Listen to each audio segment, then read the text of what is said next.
Hi gorgeous, Sabrina here. Today we're doing another foundation wear test, and today's foundation is the Chanel Perfection Lumiere. In this video I'll be showing you how this one applies onto the face, and I'll give you my review on it as we go along in the application demo, and then I'll come back at the end of the video to show you how it is worn throughout the day.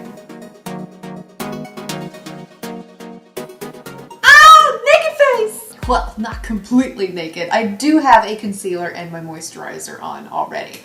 So this is what the Chanel Perfection Lumiere foundation looks like, and I'll show you how it comes out of the bottle. It's a really nice, thick, creamy consistency. It does have a pump, yay for pumps, and comes out very nicely, as you can see. And the great thing that I love so much about high-end foundations is that you don't need much for application.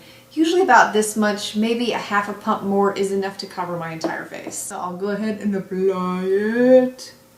You can see just that one little pump got all over the areas. I'm going to do just a little bit more because I love this foundation. And as with all of my foundation wear tests, I'm going to be applying this side with the Beauty Blending Sponge. It is damp. And then I'll apply this side with the MAC 128 brush. So you can see if there's a real difference between the two in application. There is a smell associated with the Chanel foundation. I would describe it as a light floral scent. If you don't like perfume type smells in your foundation, then this would be one to skip because it is rather strong when you do put it on. It doesn't really linger that long throughout the day, I noticed though. So, I mean, I'll catch myself smelling it here and there throughout the day, but it's not overwhelming. That is the beauty blending side, and on this side we'll use a brush. And if you're wondering what type of coverage this provides, I would say it's more of a medium coverage, but it's buildable. It's one of those where you can apply a really light layer and get a little bit of coverage. You can apply a little bit more, get medium coverage, and then you can apply a second layer and it'll give you more of that heavy coverage if that's what you're looking for. So I do like how buildable this foundation is. And that is the final application with the brush. I do feel like there is a small difference between applying it with a brush and a beauty blender. The beauty blender side just looks a little bit more smooth and even, more like skin, where I can kind of see the brush marks on this side, if that makes sense. To set the face, I am going to be using the MAC Pressed Powder. This is in the shade Light.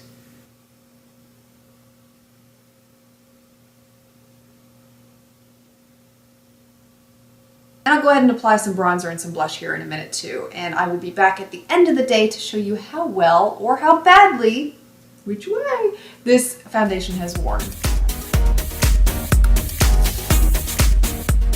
And those are your final results. I feel like the side where I applied it with the Beauty Blender is much less shiny for some reason. I don't know why that would make a difference, but it's a little more shiny on this side where I applied it with the brush. But you can see that even throughout the day there was no movement whatsoever from the foundation, no smudging. I was wearing sunglasses throughout the day, so I do have some minor marks here along the bridge of my nose. That's to be expected with any foundation, but for the most part, super, super happy with this foundation. 2 thumbs up.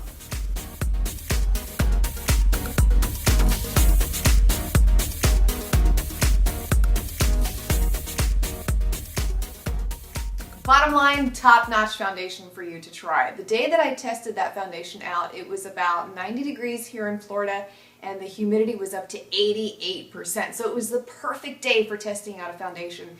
And I was running a lot of errands that day too, so I was outside for a majority of the time that I was wearing the foundation, and I could not be happier with the results. I've worn this one several times before making this video, and I have gotten up to at least 16 hours of wear with this one.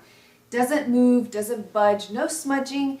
It is a wonderful foundation. So if you're looking for a new high-end one to try, I cannot recommend this one to you enough. If you've tried out the Chanel Perfection Lumiere foundation, please feel free to share your thoughts on it below. And if there's another high-end foundation you'd like to see me review and do a wear test for, you're always welcome to request it below.